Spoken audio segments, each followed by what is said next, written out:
अब gaseous substance के लिए आपके बुक में, टेक्स्ट बुक में एक एक्टिविटी दी गई है जो है एक्टिविटी 1.11 फिगर नंबर 1.4 है।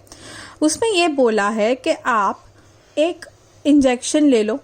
हमें ये देखना है कि क्या कंप्रेस होता है, गैस होती है, सॉलिड होती है या लिक्विड होती है। तो हमने ऐसा इंजेक्शन जैसा ले लिया, इसे हम उसमें पिस्टन कहते हैं, जो हम बाहर निकालते हैं ना वो लिक्विड भरने के लिए या उसको। तो अब देखिए यहाँ पे हमने कॉमन सॉल्ट डाल दी, यहाँ पे हमने डाली वाटर, यहाँ पे हमने डाली एयर। तो इसको बहुत ट्राई किया, इस पे वेट डाला तो भी ये कंप्रेस नहीं हुआ।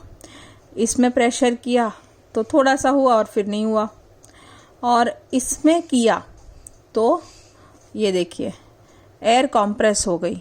क्यों?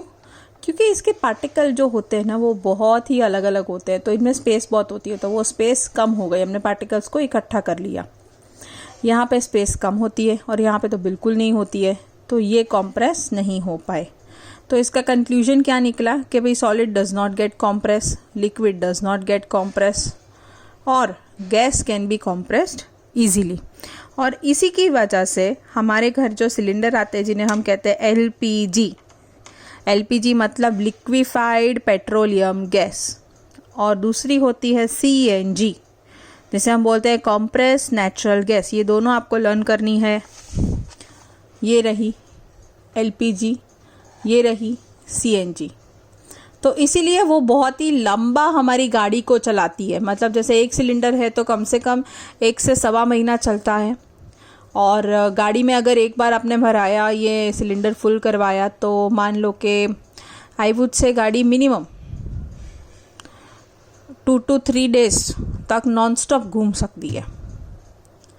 ठीक है, तो ये इसलिए क्योंकि बहुत सारी गैस आ जाती है उस टैंक में।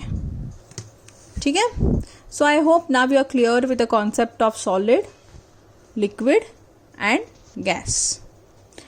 Now we are moving to the concept of diffusion. हमने वैसे भी चैप्टर 5 में डिफ्यूजन पढ़ा है, अब केमिस्ट्री वाली diffusion. Diffusion says that the spreading out and mixing of the substance with one another substance due to the motion of its particle is known as diffusion। उसका मतलब क्या है? डेफिनेशन तो पढ़ ली, मतलब भी तो पता होना चाहिए।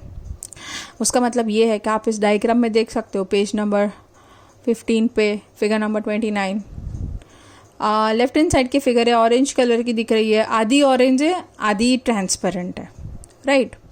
एक ग्लास जार लिया, उसमें ना हमने रेड ब्राउन ब्रोमीन के वेपर डाल दिए। 24 घंटे के बाद जब हमने देखा तो वो पूरी ऑरेंज हो चुकी थी, वो गैस पूरी डिफ्यूज़ हो चुकी थी उस पूरे जार में। तो हमने क्या बोला? स्प्रेडिंग आउट, मतलब गैस का स्प्रेड होना और दूसरे सब्सटेंस के साथ मिक्स होना। और किसकी वजह से?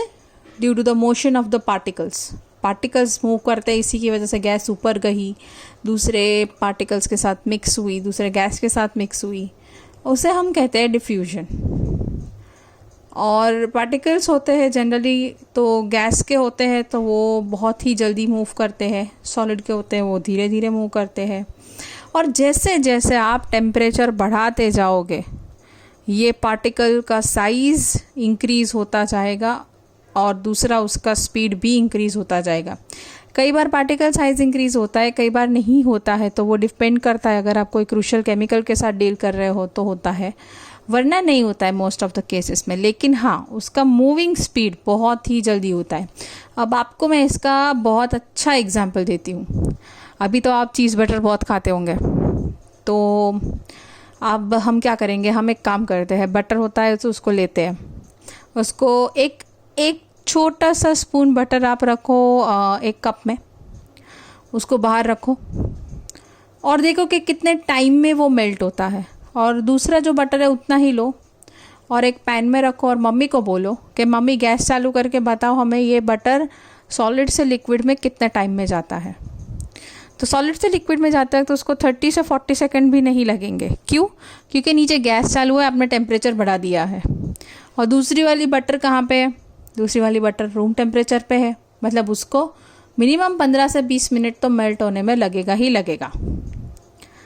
मतलब क्या हुआ कि पार्टिकल्स हीट को पकड़ते हैं और बहुत जल्दी मूव करना स्टार्ट कर देते हैं।